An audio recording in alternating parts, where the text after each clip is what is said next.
ہندوستان کے اندر ایک بہت بڑے شاعر گزرے ہیں جس کو دنیا جگر مراد آبادی کے نام سے جانتی ہے۔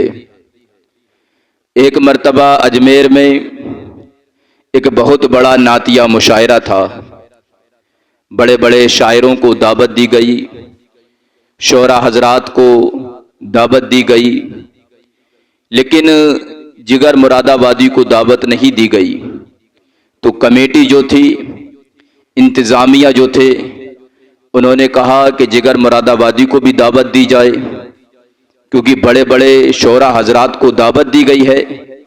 اگر ہم اس مشاعرے کو کامیابی تک لے کر جانا چاہتے ہیں تو پھر جگر مراد آبادی کو بلانا پڑے گا، جگر مراد آبادی کو دعوت دینا پڑے گی۔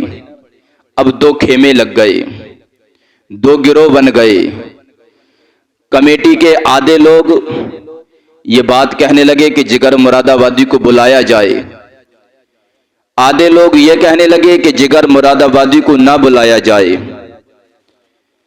وجہ یہ تھی کیونکہ جگر مراد آبادی جب وہ غزل لکھتے تھے تو شراب ہاتھ میں رہتی تھی، شراب پیا کرتے تھے۔ لوگوں نے کہا نبی کی نعت پڑھنے کے لیے ایک شرابی کو بلاؤ گے، ایک شرابی کو دعوت دو گے؟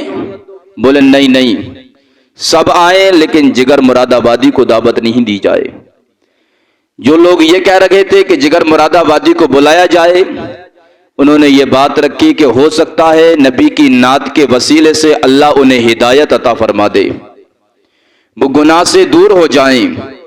کافی دیر مشورے کے بعد یا کئی دن گزرنے کے بعد جتنی بھی کمیٹی کے لوگ تھے، انتظامیہ تھے، انہوں نے مشورہ یہی کیا، چلو ٹھیک ہے جگر مراد آبادی کو بلا لیا جائے۔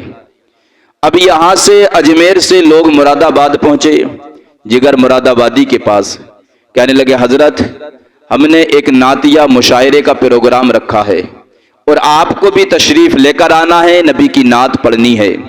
جگر مراد آبادی نے کہا بھائی میں آپ کے ہاتھ جوڑتا ہوں، کہاں میں اور کہاں میرے نبی، کہاں میں اور کہاں میرے آقا کا مقام؟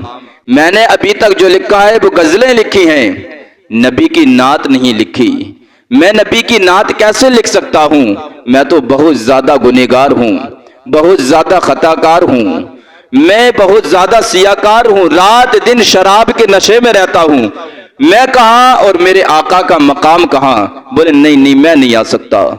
اب یہاں سے جو لوگ گئے تھے، ان لوگوں نے ان کو تلاش کیا جو جگر مراد آبادی کے قریب تھے، جو جگر مراد آبادی سے محبت رکھنے والے تھے، ان لوگوں کو تلاش کیا۔ کہنے لگے آپ جگر مراد آبادی کو راضی کر لیں، بڑی امید لے کر آئے ہیں۔ لوگ آئے، بڑی کوششوں سے جگر مراد آبادی نے کہا ٹھیک ہے اگر تم کہتے ہو تو میں پھر آنے کے لیے تیار ہوں، ٹھیک ہے میں آ جاؤں گا۔ ادھر آپ راضی ہوئے، ادھر اجمیر کے اندر جب لوگوں کو معلوم پڑا کہ مشاعرے کے اندر جگر مراد آبادی آئے گا تو لوگوں نے کہا اگر وہ آئیں گے تو ہم انہیں ماریں گے، کیونکہ ایک شرابی یہاں پر کھڑے ہو کر نبی کی نعت پڑھے گا، ہم اجازت نہیں دیتے، ہم اس چیز کی اجازت نہیں دیتے کہ وہ ایک شرابی نبی کے منبر پر کھڑے ہو کر وہ نعت پاک پڑھے۔ بولے نہیں نہیں، اگر وہ آئے گا تو ہم اسے ماریں گے۔ ادھر احتجاج شروع ہے۔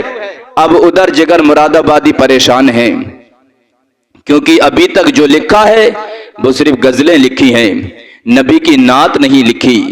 اب روز غسل کرتے ہیں، 2 رکعت نماز پڑھتے ہیں اور نعت شریف لکھنے کے لیے بیٹھ جاتے ہیں، لیکن مطلع ہی نہیں بن رہا ہے۔ ہر بار یہی کرتے، نعت شریف لکھنے کا ارادہ ہوتا، پہلے غسل کرتے، 2 رکعت نماز پڑھتے، لیکن مطلع نہیں بنتا۔